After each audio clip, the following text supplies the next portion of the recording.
형형색색 연산호와 해조류가 가득했던 바다숲은 온데간데 없어졌습니다. 해양 생태계에 심각한 변화가 지구 환경에 예. 치명적인 영향을 끼칠 수 있다. 바다숲을 조성한 곳이 계획처럼 잘 바다숲이 조성되느냐? 네, 이어서 지구 컨디션 인천 환경정보 시간인데요. 인천의 환경 관련 이슈, 다양한 정보, 기후정책연구원 장정구 대표 알아보겠습니다. 대표님 안녕하세요. 네, 안녕하세요.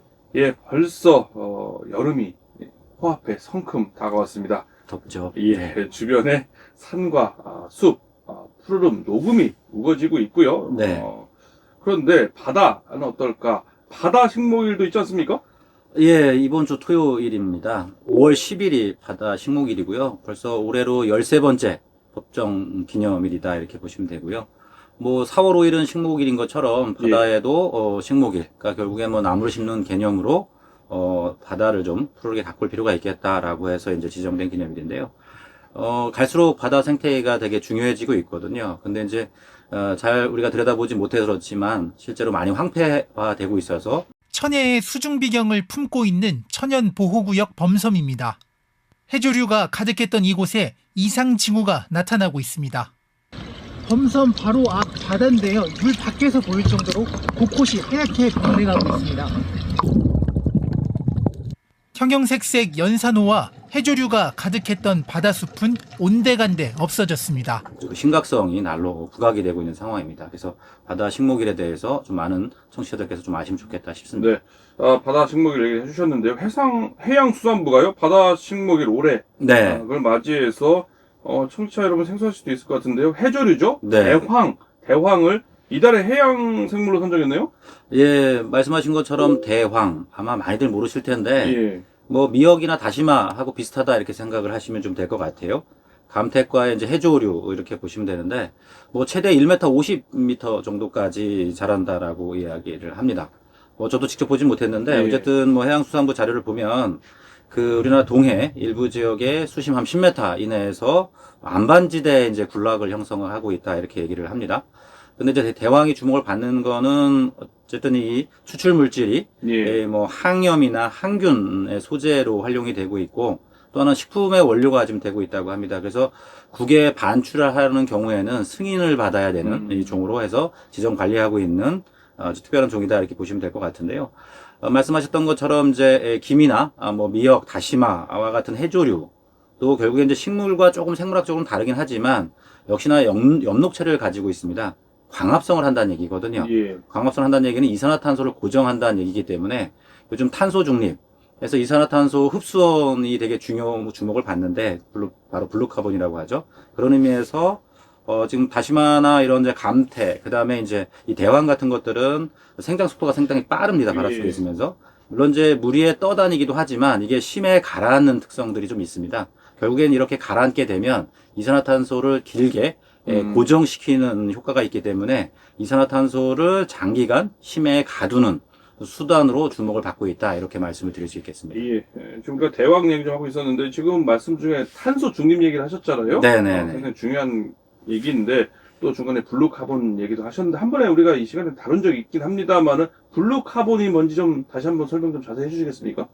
진행자님께서 녹음 얘기 하셨잖아요. 예. 이게 이제 가장 대표적인 그린 카본이라고 얘기를 합니다. 음. 보통 육지에 숲과 나무를 생각을 하시면 될 것 같습니다. 근데 이제 블랙 카본이라는 표현도 있습니다. 바로 석유나 석탄, 검정색이잖아요. 예. 그래서 이제 거기에 고정되어 있는 거를 이제 블랙 카본이라고 보통 얘기를 하거든요. 그거와 대비되게 어쨌든 바다가 파란색이다 해서 블루 카본이라고 바다의 산소 고정이 되는 부분들을 블루 카본이다. 그러니까 해양이 흡수하는 탄소다. 이렇게 보시면 될 것 같습니다. 대표적으로 외국에서는 맹그로브 숲이라고 하는 바닷가에 이렇게 자라는 숲을 이제 생각을 하고 있는데 몇 년 전 서울대학교 연구팀에서 우리나라 갯벌, 그러니까 풀이 자라지 않는 갯벌, 비식생 갯벌이라고 보통 얘기하는데 여기도 탄소 흡수 능력이 있다라고 하는 거를 세계 최초로 조사해서 평가한 바가 있습니다. 그 조사 결과에 따르면은 우리나라 갯벌의 연간 탄소 저장량이 1,300만 톤에 이른다고 합니다. 이게 쉽게 와닿지 않으실 텐데 우리 승용차 있잖아요. 네. 이 승용차 20만 대가 연간 내뿜는 이산화탄소를 흡수하는 양이다 이렇게 정량화한 바가 있습니다. 뭐 앞에 언급한 것처럼 해조류도 되게 중요하지만 또 바다에 또 몇 번 소개를 해드리겠는데 잘피라고 하는 예. 풀이 해조류하고 다른 해초, 바다 풀, 해초라고 하는 잘피가 서식을 하고 있습니다. 그러니까 이 잘피도 되게 중요한 블루카본으로 주목을 받고 있다 이런 말씀을 드립니다. 예. 그러니까 블랙 카본 안 좋은 거고 그린 카본 그리고 블루 카본은 좋은 거다? 탄소 중립 입장에서 본다라고 하면, 석탄, 석유 그동안 저희가 예. 잘 써왔잖아요. 근데 이게 너무 많이 쓰다 보니까, 예. 이산화탄소, 오십가스가 많이 배출되면서, 예. 이제 대기 중에 이제 배출되고 있는 이산화탄소를 줄여야 되기 때문에, 예. 흡수원으로서의 그린 카본과 블루 카본이 주목받고 있다. 이렇게 이해하시면 될 것 같습니다. 알겠습니다. 아까 잘피 얘기하셨잖아요. 네네. 해조류가 해초라고 하셨잖아요. 해초? 예. 잘피. 지난번에 한번 얘기해 주셨는데, 다시 한번 잘피, 생소하신 분들도 많았을 것 같아요. 네네. 좀 더 구체적으로 설명해 주실까요?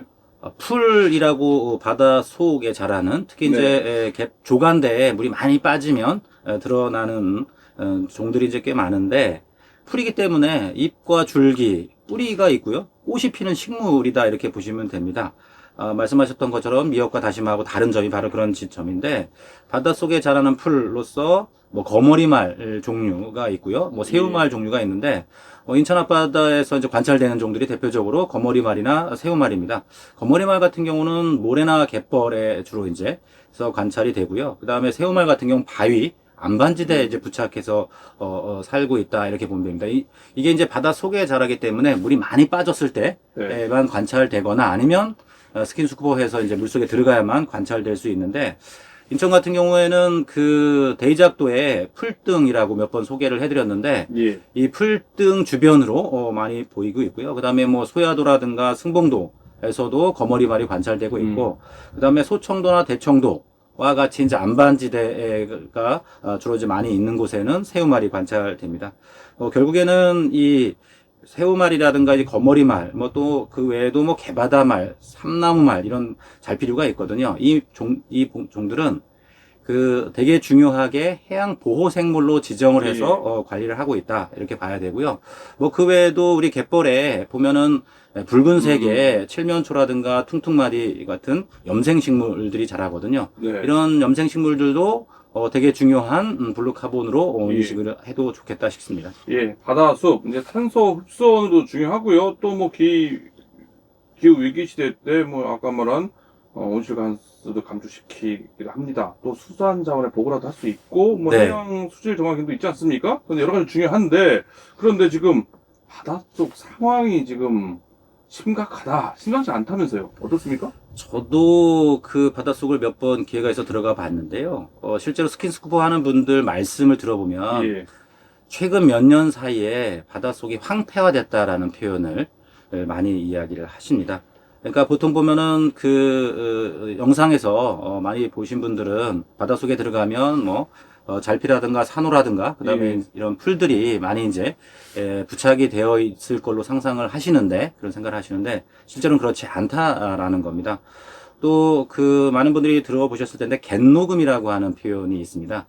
이 갯녹음이라고 하는 표현은 뭐냐면, 보통은 갯바위 같은데 해초나 해조류가 자라야 되는데 그런 것들이 사라지고 석회조류가 달라붙는, 그래서 그게 이제 하얀색으로 덮이는 상황이 돼서 백화현상 이렇게까지 비슷하게 얘기를 하는데, 어쨌든 이런 상황들이 모든 바다에 걸쳐서 발생을 하고 있습니다. 결국엔 바다가 황폐화되고 있는 상황들은 해양 생태계의 심각한 변화가 지금 현재 일어나고 있다라고 좀 봐야 될 것 같습니다. 결국에는 전 지구의 3분의 2가 넘는 곳이 이제 바다로 되어 있는데, 이 바다는 이제 물로 되어 있잖아요. 상당히 높은 비열을 가지고 있는 상황에서 본다라고 하면, 바다의 온도가 변하는 게, 또 바다의 여러 가지 환경이 변하는 것이 지구 환경에 치명적인 영향을 끼칠 수 있다라고 하는 경고를 지금 보내고 있다, 이렇게 이해하시면 좋을 것 같습니다. 그럼 대책은 뭐가 있을까요?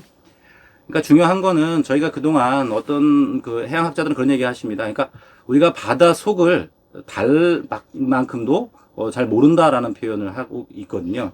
결국에는 정확한 조사 연구가 선행이 될 필요가 있다라는 말씀을 드립니다. 그리고 단기적으로 보면은 해양수산부가 여러 가지 대책을 내놓고 있긴 했는데, 바로 이제 바다 식목일도 그런 거의 일환이라고 말씀을 드릴 수 있습니다. 결국엔 뭐냐면 해조류를 먹는 동물들을 이제 구제하는 방법, 그러니까 결국에는 이제 초식동물들이죠. 예. 초식동물들을 이제 잡아내는 방법도 이 해초류나 해조류들을 좀 살아나게 하는 숲이 우거지게 하는 하나의 방편인데 이건 단기적인 방법일 수밖에 없겠다라는 생각이 들고요. 그다음에 또 하나는 뭐 갯닦기라는 표현이 있습니다. 결국 뭔 얘기냐면 이 갯녹음 현상이 일어나는 곳에는 조금 해초나 해조류가 잘 부착될 수 있도록 표면을 잘 안반지대를 닦아내는 형태의 사업들도 진행을 하고 있습니다. 또 뭐 해중림이라고 해서 바다숲 조성하는 사업도 진행을 하거든요. 그런데 해양을 전공하는 분들 말씀을 들어보면 예. 이렇게 해양숲을 바다숲을 조성한 곳이 실제로 당초의 계획처럼 잘 바다숲이 조성되느냐?